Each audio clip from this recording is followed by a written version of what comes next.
Bon, d'abord, je vous remercie de m'accueillir. Moi, je ne suis qu'un pauvre ingénieur agrégé de génie civil, donc technologue, et d'entendre ce que j'entends depuis hier m'apprend énormément de choses. Donc, je vais essayer d'avoir une parole humble parce qu'effectivement, j'ai beaucoup de choses à apprendre. J'ai vu tout à l'heure avec l'exposé de Monsieur Lacour qu'il avait commencé sa thèse en 62. Moi, je suis né en 62, donc je me sens un bébé là, même si je me croyais vieux. Donc ça, c'est la première remarque. Deuxième chose, j'ai un fils qui me déforme parce que lui est intéressé par les sciences de l'homme. Hein, il envisage de poursuivre ses études à Sciences Po, donc quelque part, ça me déforme tous les jours. Donc voilà. Donc qu'est-ce que c'est qu'un cluster du BTP c'est un peu prétentieux, du futur. Je vais essayer de rester humble dans le propos que je tiens, puisque on est sur une logique de la demande, et une logique qui est connectée avec les PME du territoire. Donc d'abord, on était à l'origine d'une plateforme technologique qui est née en 2002, plateforme technologique labellisée par le ministère de l'Enseignement supérieur et de la Recherche, donc évidemment avec un cahier des charges auquel il fallait répondre et des engagements sur lesquels il fallait être présent. Ensuite, on a candidaté à l'appel à projet Grappe d'entreprise de 2009. On a été la première grappe d'entreprise du Grand Sud-Ouest qui a été labellisée par la DATAR. Et puis, l'année dernière, en 2012, on a été finalement une des 10 plateformes énergie Grenelle qui ont pris place au niveau national. Et la nôtre est un peu bizarre pour le monde du BTP, puisque dans le BTP, on parle de développement durable comme partout, mais de ville durable, on parle d'habitat durable, on parle d'énergie renouvelable, etc. Et nous, on a choisi une thématique qui était un peu particulière parce qu'elle répondait à ce qu'on développait dans notre structure qui cherche à innover. Ça s'appelait qualité d'usage, technologie avancée et processus optimisé. Alors finalement, les critiques que j'ai eues à ce moment-là, c'était mais comment se fait-il qu'une plateforme du BTP, on a des artisans du BTP, vous les voyez, hein, le plombier, le charpentier, le maçon, parle de qualité d'usage, de technologie avancée, de processus optimisé.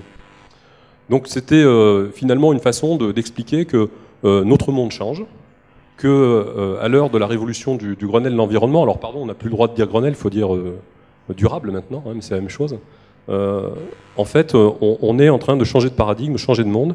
Il faut travailler autrement, tisser des réseaux de façon complètement différenciée, communiquer de façon originale et puis s'interroger un peu sur une créativité ou des avancées technologiques qui produisent de la valeur ajoutée.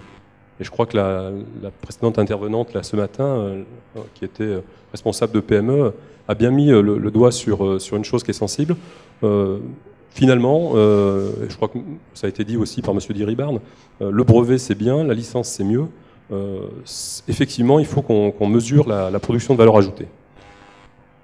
Alors, avant tout, un cluster, c'est quoi? C'est une affaire d'hommes. C'est-à-dire qu'effectivement, les systèmes ou les institutions peuvent accompagner. Donc, j'ai montré un certain nombre de systèmes institutionnels avant, mais c'est surtout une affaire d'hommes. S'il n'y a pas d'hommes autour de la table qui ont décidé de travailler ensemble, ça ne fonctionne pas. Donc, nous, on a la chance d'avoir une représentation dans la gouvernance d'Escale qui est essentiellement professionnelle, ce qui pose des questions, qui pose des problèmes, mais qui génère des dynamiques qui sont parfois un peu conflictuelles, un peu concurrentielles, mais finalement où les gens finissent par se mettre d'accord et avancer ensemble. Donc parmi les gens, il y a le président, c'est un ancien président de la Fédération française du bâtiment.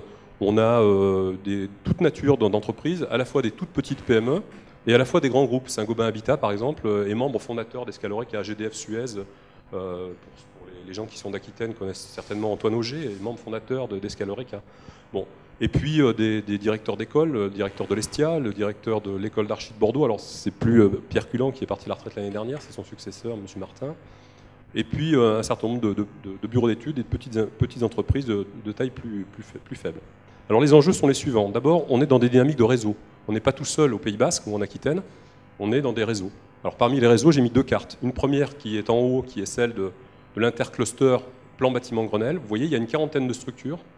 Ce n'est pas tous des clusters estampillés d'ATAR, hein. Ça peut être des centres de ressources tout simples.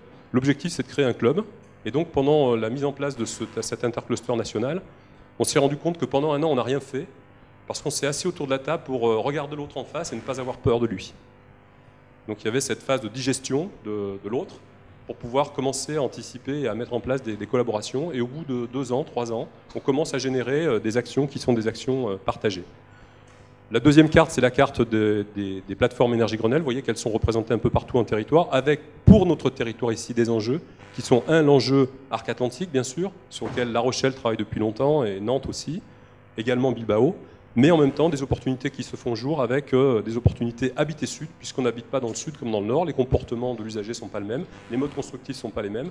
Et là, on a beaucoup de débats avec la difficulté des territoires que vous avez tous évoqués, qui est cette interconnexion possible entre les territoires avec quelquefois des volontés d'appropriation de certains territoires au détriment d'autres. Donc, au-delà de la théorie volontariste de vouloir travailler ensemble, la pratique après, ça engage des jeux de pouvoir qui sont quelquefois un peu complexes. Et voilà.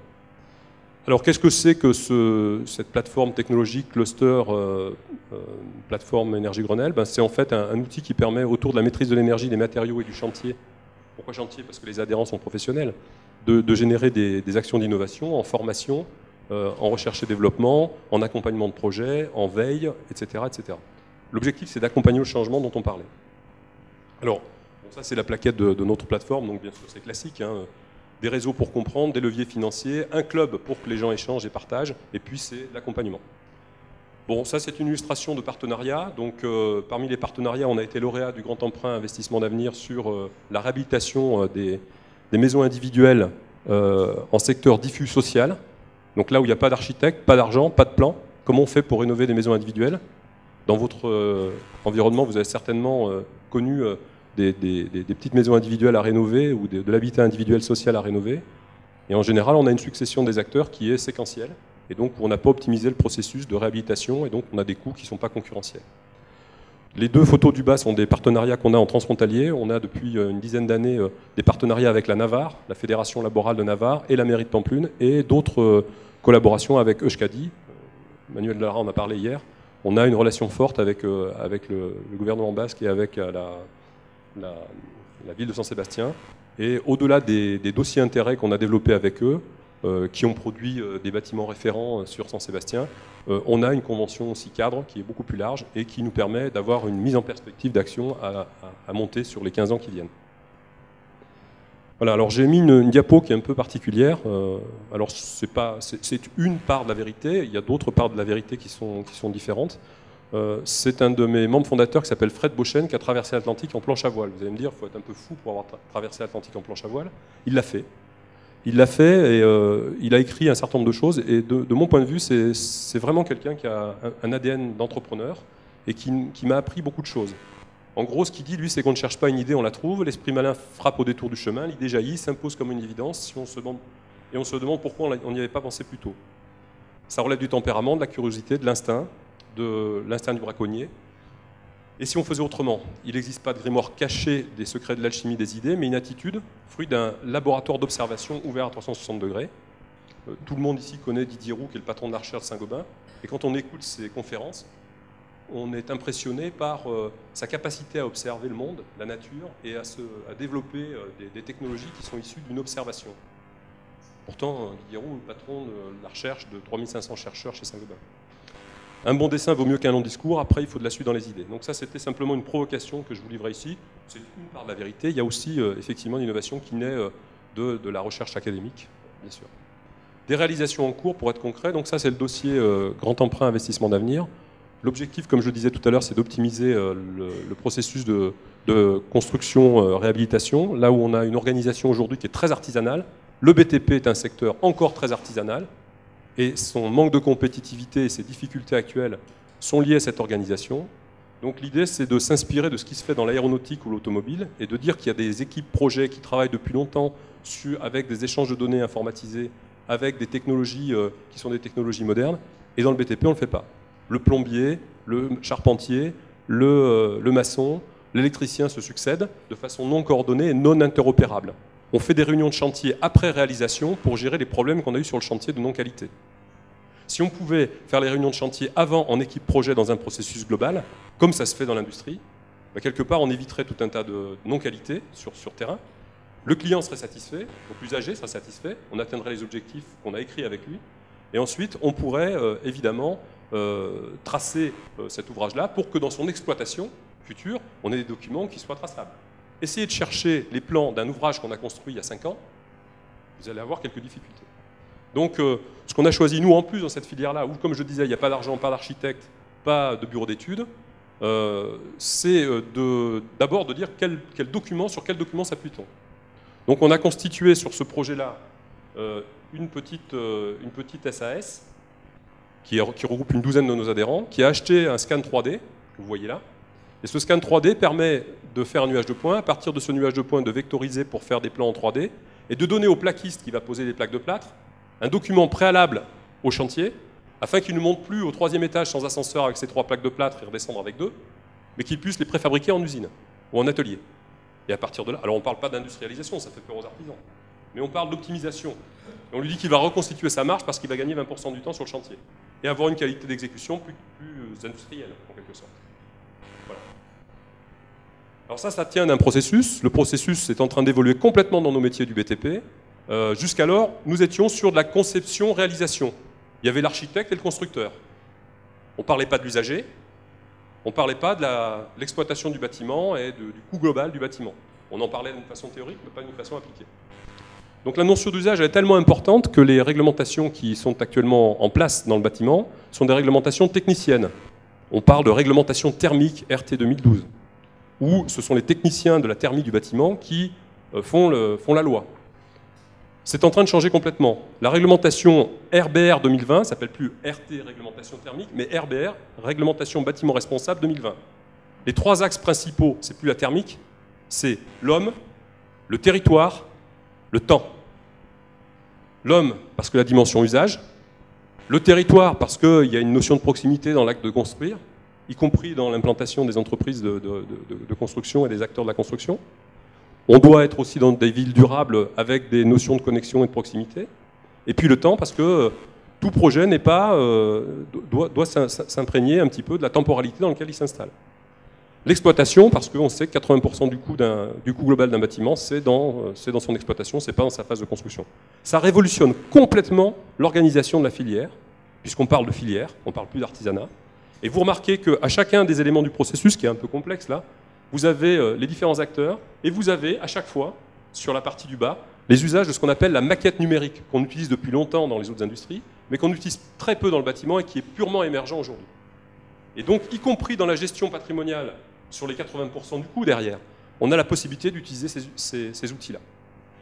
Alors, pour le faire, pas simple, parce que les artisans qu'on connaît aujourd'hui, ils ont une formation plutôt de l'ordre de CAP ou Bac Pro, qu'une formation de type ingénieur.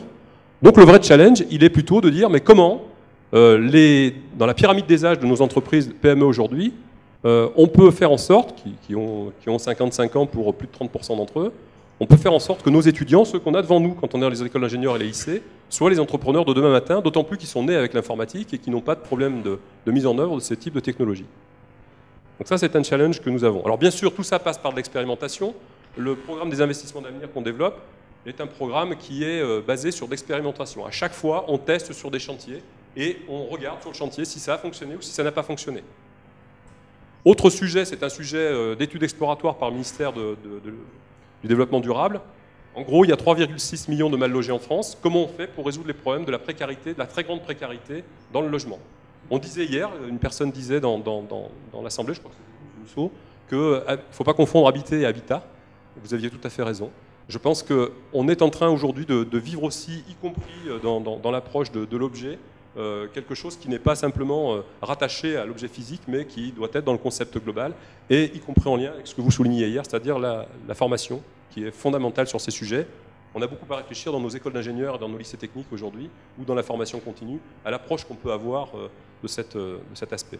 Alors, quelques exemples ici de développement de ce sujet. Donc j'accélère un petit peu, donc ça c'est un petit peu technique pour montrer que les études sont un peu techniques, mais ancrées sur le réel. Le bâtiment transfrontalier qu'on a construit à Saint-Sébastien, qui va être inauguré au mois de juin avec l'agence de développement de Fomento à Saint-Sébastien, et qui est un bâtiment référent d'expérimentation d'énergie renouvelable et de nouvelles techniques à mettre en place sur des bâtiments du futur. Donc on le voit ici en coupe avec son fonctionnement bioclimatique actuellement, il fait référence à Saint-Sébastien. D'autres exemples sur le maintien du patrimoine classé sur la Navarre. On a développé une démarche haute qualité environnementale avec l'association nationale HQE et on a fait travailler les étudiants de l'école d'ingénieurs ISA-BTP sur ce sujet qui ont produit des résultats. Ces résultats sur 5 ouvrages, là il y en a 3 en photo, nous ont été reconnus puisqu'on a reçu une distinction au niveau du CSTB et du Centre scientifique et technique du bâtiment et de l'association HQE au niveau national. Ça, c'est un exemple qui est l'exemple d'un bâtiment du futur sur un laboratoire CNRS à Toulouse, au LAS. qui est un bâtiment cybernétique dans lequel il y a des capteurs un peu partout. On arrive à gérer à distance ce bâtiment s'autogère, y compris avec ses capteurs, et il y a des petits robots qui se promènent à l'intérieur pour être connectés aux besoins des usagers, y compris sur les problématiques, c'est la diapo suivante, d'accessibilité, de maintien à domicile des personnes âgées. L'enjeu social des années qui viennent pour l'habitat, c'est quand même le fait de dire qu'on maintient des gens dans leur domicile et là où ils habitent. Ce qui sous-entend qu'on puisse anticiper la conception de ce type d'ouvrage en amont.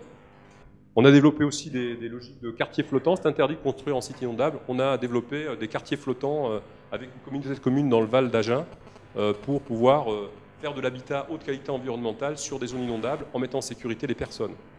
Ça, c'est un procédé qui n'est pas une innovation de chercheurs. C'est une innovation où on voit mon président qui a développé une machine et un brevet. Et aujourd'hui, on est en train de développer le processus où il s'agit de boucher les nids de poules sur les chaussées des petites communes, des petits villages, là où il y a des nids de poules, et plutôt que d'attendre le camion pendant 6 mois et que le nid de poules s'agrandisse, on a inventé une petite machine qui permet, dans chaque petite commune, de faire le cantonnier du 21e siècle, et à qui on package l'outil, plus le camion, plus l'emploi qui va avec, et qui intéresse tous les maires et des petites communes de France, puisqu'on a été au congrès des maires il n'y a pas longtemps, et je peux vous dire que ça a eu un certain succès.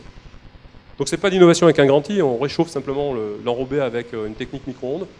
Il fallait y penser, mais on a développé pendant 2 ans, puis finalement ça aboutit à cet outil là, qui est intéressant.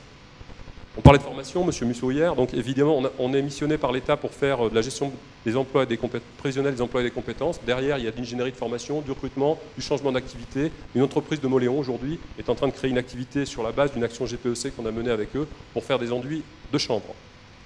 Bon, les formations, je ne vous les détaille pas. On essaie de s'inscrire dans des formations qui sont un petit peu innovantes et décalées. Il y a beaucoup de choses à faire. Il ne faut pas rester dans les sillons de la formation classique. Je crois qu'il y a beaucoup de choses à inventer sur ces sujets. Des projets individuels avec des PME, bien sûr, parce que je vous ai parlé des projets collectifs, mais il y a des projets individuels. Bon, je passe rapidement. Je pense que vous aurez le support PDF à disposition, qui montre quelques réalisations aussi qui ont été faites. On a fait 200 projets depuis 2002 sur différents sujets, notamment du recyclage des pneumatiques. Et puis pour terminer, c'est un club. Donc un club, forcément, ça communique. Et donc on a organisé des challenges, et en particulier un challenge qui a eu un certain succès lors d'un salon Innobat au Pays Basque, avec l'Estia, l'école d'archi, l'ISABTP, l'Université de Pau des Pays de l'Adour. Et donc on a fait un challenge de 24 heures, où pendant 24 heures, 80 étudiants de ces différentes écoles ont fait des équipes pour développer l'idée de 20, ou les questions de 20 patrons de PME. Et le gagnant du challenge est une équipe d'étudiants qui a développé une innovation qui coûte 15 €. Comme quoi les bonnes idées utiles et qui décrochent le premier prix du concours d'innovation, ce n'est pas forcément celle qui nécessite le plus de moyens. C'est une affaire de bon sens et de mise en application qui intéresse nos PME sur le territoire. Alors on a fait bien sûr d'autres conférences, tables rondes, des visites d'entreprise. Là vous voyez des concurrents qui discutent ensemble dans une entreprise de charpente métallique à droite.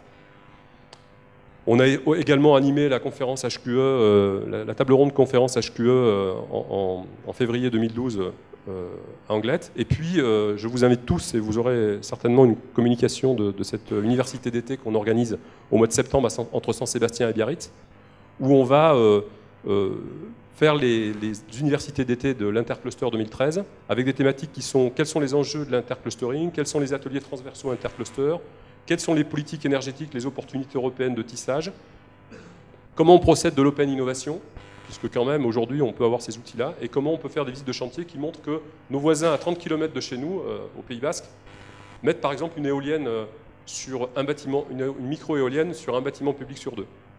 Donc en gros, il suffit de changer le monde. Donc Didier Roux viendra parler de recherche industrielle, on parlera des nouveaux modes de conception intégrés et de HQE, des enjeux de confort et de santé.